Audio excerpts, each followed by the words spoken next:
Terima kasih Anda masih bersama kami dalam program podcast TV Show TV Muhammadiyah, ngobrol sering tanpa boring, cuma di sini tempatnya. Ini kalau sudah di segmen 4 nih Bu Yeni, biasanya tuh kita bakalan ngobrolin tips. Kali ini boleh dong kasih tips untuk para orang tua yang memiliki anak dengan kondisi yang berbeda, harus seperti apa sih sebenarnya? Silakan di sini. Ya, pertama sih yakin dengan apa yang sedang terjadi. Jadi jangan selalu berpikiran bahwa ini adalah mimpi gitu kan, bahwa ini adalah kenapa tidak usah.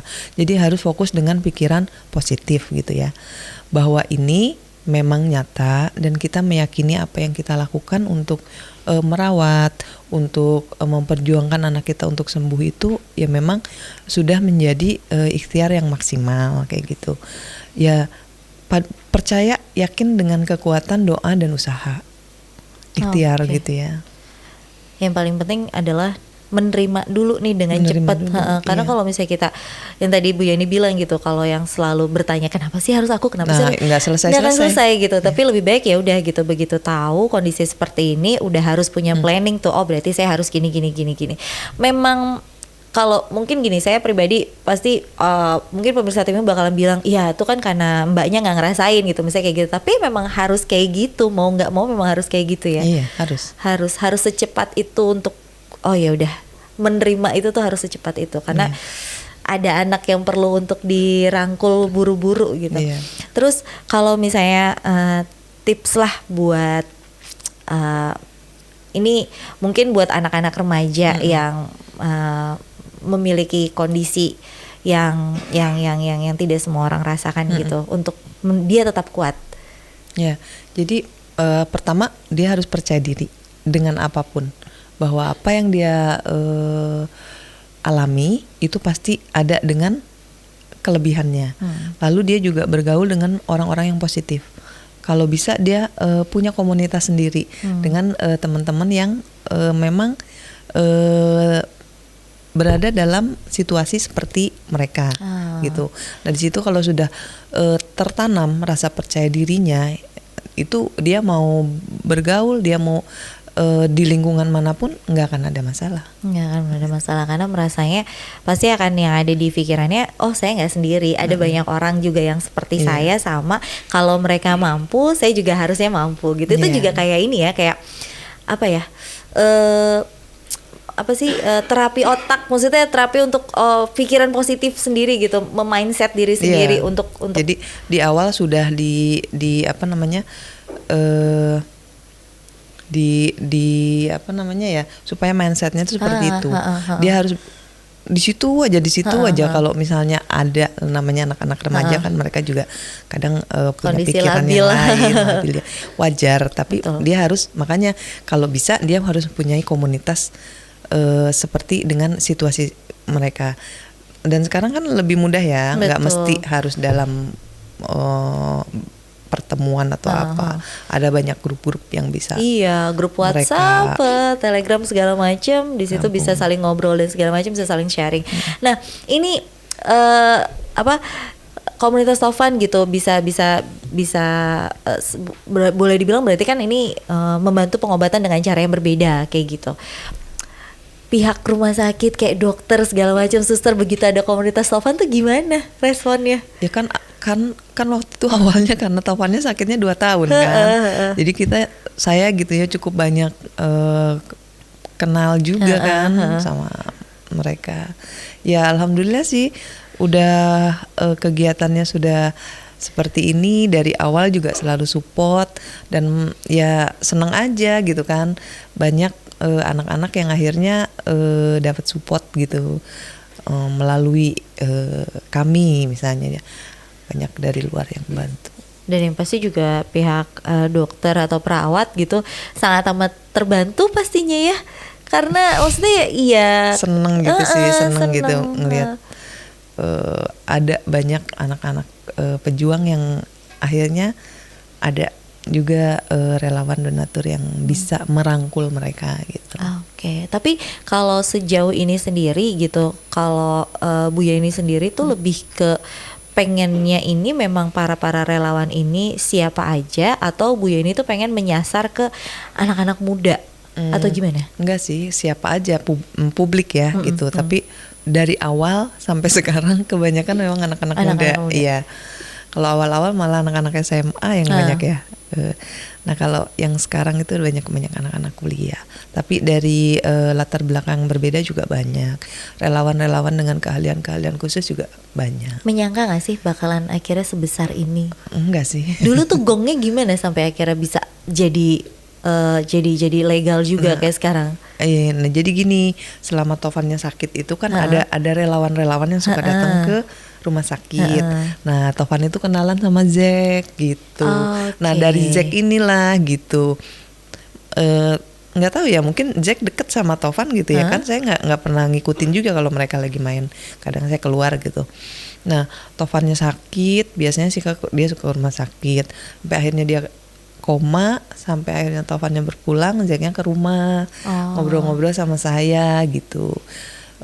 Jadi dia yang mendorong juga sih salah satunya gitu untuk balik lagi Bu, mau nggak ke rumah sakit gitu. Ngapain ya, saya bilang gitu. Nggak ada Ibu, sharing-sharing aja gitu sih awalnya seperti itu.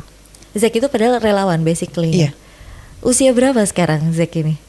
Sekarang mungkin nggak jauh beda sama saya atau di bawah saya. Dia berkebangsaan Amerika, namanya Zack Peterson. Oke.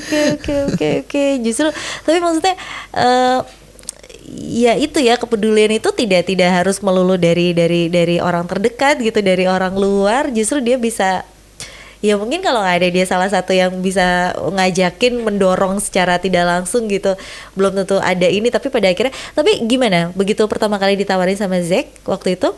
Langsung mengiyakan atau berpikir dulu?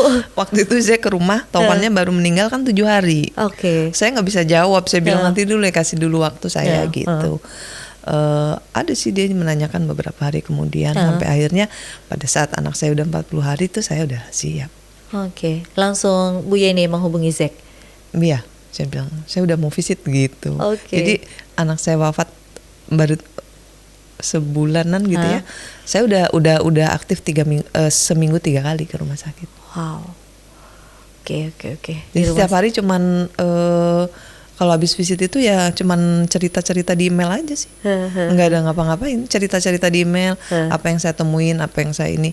Sampai jadi gini, setelah berapa bulan itu adalah satu pasien yang memang waktu itu sering rawatnya sama Taufan. Nah dia itu dari Tangerang. Nah biasanya waktu itu saya suka bawa buku cerita nih. Ada banyak tuh teman-teman yang donasi gitu. Dan anak-anak biasanya memang seneng kan, seneng banget gitu kan, ngelihat karakternya. Kalau anak-anak kecil, kalau yang udah bisa baca, dia udah tahu ini dia asik gitu. Nah ada satu ibu waktu itu, saya tanya anaknya kemana gitu, anaknya masih di ruangan konsultasi. Terus saya bilang ya sudahlah Bu, saya titip gitu ya. Waktu itu saya inget deh, saya nitipin 3 buku. Itu usianya tuh 12 tahun. Saya pikir buku ini pasti suka gitu kan, dia namanya Rizda pasti suka banget. Ibunya itu lemes gitu nerimanya, tapi dia dilihatin aja tuh buku. Dia bilang gitu, anak saya sih pasti suka banget dengan buku ini, katanya gitu.